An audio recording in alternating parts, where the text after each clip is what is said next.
بسم اللہ الرحمن الرحیم۔ السلام علیکم۔ ہمارے چینل مزمل وائس آفیشیل میں خوش آمدید۔ آج بہت گڑبڑ ہونے والی تھی۔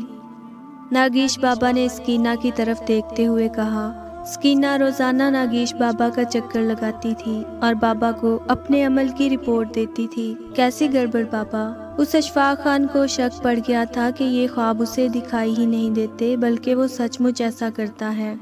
وہ پیر نواز کے پاس گیا تھا مگر وہاں اس کی دال نہیں گلی۔ مگر پیر نواز تو بہت پہنچے ہوئے ہیں، انہوں نے کچھ تو کیا ہوگا۔ اشفاق کے لیے اب ہمیں اگلے منگل ایسا انتظام کرنا ہوگا کہ یہ خواب والا سلسلہ اس کے ساتھ نہ ہو، ورنہ وہ پھر کسی پیر فقیر کے پاس چلا جائے گا اور ہو سکتا ہے وہ پیر واقعی ہی پہنچا ہوا ہو اور وہ ہمارے عمل میں رکاوٹ نہ ڈال دے۔ نہیں بابا، ایسا نہیں ہو سکتا، باقی عمل میں خود ہی کر لوں گی۔ تم پھر بے وقوفوں والی باتیں کر رہی ہو۔ اب وہ عمل شروع ہو چکا ہے اور اسی کو ختم کرنا ہوگا جس نے شروع کیا ہے۔ اب اس کی روح نہیں بلکہ اب اگلے منگل میں وہ خود آئے گا اور صبح اسے یاد بھی نہ ہوگا کہ رات وہ کسی قبرستان میں گیا تھا۔ ناگیش کے ہونٹوں پر ایک گندی مسکراہٹ آئی، وہ بابا کے سینے سے لگ گئی اور پھر ان دونوں نے بے تکلفی کی ساری حدیں پار کر دی۔ دوسرے دن منگل کی صبح تھی۔ اشفاق خان خوش تھا، ہر منگل اسے خواب آتا تھا لیکن رات اسے خواب نہیں آیا تھا۔ لیکن اس کی ساری خوشی چند ہی لمحوں میں کافور ہو گئی جب اس کی نظر اپنے ہاتھوں اور کپڑوں پر پڑی۔ اس کے ہاتھ اور کپڑے مٹی سے لتھڑے ہوئے تھے اور ہاتھوں سے کافور کی خوشبو آ رہی تھی۔ وہ بہت زیادہ خوف زدہ ہو گیا۔ یقیناً اب تک جو ہوتا آ رہا تھا وہ خواب نہیں حقیقت تھا۔ کوئی شیطانی طاقت ہے جو اس سے ایسے گھنونے کام کروا رہی ہے۔ انہی سوچوں میں غرق اشفاق نہانے چلا گیا، نہا دھو کر تیار ہوا اور ڈیوٹی پر چلا گیا۔ دوسری طرف ساس اپنی بہو کے رویے سے پریشان تھی۔ سکینہ ہر منگل رات گھر بہت دیر سے آتی تھی اور ہر بار اس کے ہاتھ میں شاپنگ بیگ ہوتا تھا۔ ساس نے اس بار پکا ارادہ کر لیا تھا کہ وہ معاملے کی جانچ پڑتال کرے گی اور پتہ لگوائے گی کہ وہ کہاں جاتی ہے۔ اس کا بیٹا اشتیاق کام کے سلسلے میں ملک سے باہر گیا ہوا تھا۔ شام ہوتے ہی ساس ڈائننگ ہال میں آ گئی۔ مغرب کی اذان ہوتے ہی نماز ادا کرنے لگی۔ ساس کو یقین تھا کہ بہو 20 منٹ تک اوپر اپنے کمرے سے نیچے نہیں آئے گی، مگر سکینہ تو جیسے موقع کا انتظار کر رہی تھی۔ ساس نماز پڑھ کر فارغ ہوئی تو سکینہ گھر سے جا چکی تھی۔ ساس نے اب سکینہ کی واپسی کا انتظار شروع کر دیا۔ رات 12 بجے رات کو سکینہ واپس آتے دکھائی دی۔ ساس اپنے کمرے کی کھڑکی سے اسے اندر آتے دیکھ رہی تھی۔ جب سکینہ اپنے کمرے میں چلی گئی تو ساس اٹھی اور سکینہ کے کمرے کی طرف بڑھی۔ دروازہ بند تھا۔ ساس نے دروازے پر لگے سوراخ سے آنکھ لگائی تو اندر کا منظر دیکھ کر اپنے آپ پر قابو نہ پا سکی۔ ساس کی آنکھوں نے جو دیکھا اس پر یقین نہیں آ رہا تھا۔ سکینہ کسی بچے کا ہاتھ پکڑے بڑی رغبت سے چبا رہی تھی۔ دروازہ کھولو بہو۔ سکینہ نے دروازہ کھولا۔ کیا بات ہے اماں؟ آپ نے اتنا شور کیوں مچا رکھا ہے؟ سکینہ، مجھے معلوم ہو گیا ہے کہ تم عورت نہیں ایک ڈائن ہو اور میں اپنے بیٹے اشتیاق کو ایک ڈائن کے ساتھ نہیں رہنے دوں گی۔ اشتیاق آتا ہے تو میں تمہارا فیصلہ کرواتی ہوں۔ ساس کا چہرہ تو غصے سے سرخ ہو گیا۔ ساس واپس مڑی مگر سکینہ اب اپنی منزل کے پاس آ کر واپس نہیں پلٹنا چاہتی تھی، اس لیے اس نے شاپنگ بیگ الٹا دیا۔ نامولود بچے کے بچے کھچے ٹکڑے زمین پر گر گئے اور سکینہ نے شاپنگ بیگ ساس کے منہ پر چڑھا دیا۔ تو میری موت کا فیصلہ کرے گی بڑھیا؟ لے، میں نے تیری موت کا فیصلہ کر دیا۔ سکینہ واقعی ہی ڈائن بن چکی تھی۔ سکینہ کی شکل دیکھ کر کوئی نہیں کہہ سکتا تھا کہ اس کے اس معصوم چہرے کے پیچھے ایک ڈائن چھپی ہے۔ ساس نے اپنی جان بچانے کی بھرپور کوشش کی لیکن آخرکار ساس مر گئی۔ کافی دیر بعد جب اس نے شاپنگ بیگ منہ سے ہٹایا تو وہ بری طرح کانپ سی گئی۔ ساس کی آنکھوں کی بے نور پتلیاں جیسے اسے گھور رہی تھی۔ سکینہ نے ہمت کر کے ساس کی لاش اس کے کمرے میں پہنچا دی اور اپنے کمرے کو ہر سوراخ سے پاک کیا اور سب سے پہلے اپنے شوہر کو فون کیا اور بڑی اداکاری سے ساس کی طبیعت ناساز کا بتایا اور پھر اپنے فیملی ڈاکٹر کو فون لگا دیا۔ تھوڑی دیر میں ڈاکٹر وہاں پہنچ گیا۔ ڈاکٹر کو پہلی نظر میں ہی پتہ چل گیا کہ ساس مر چکی ہے۔ تھوڑی دیر بعد سکینہ نے دوبارہ اشتیاق کو فون کیا اور روتے دھوتے بتایا کہ تمہاری ماں اس دنیا سے گزر گئی ہے۔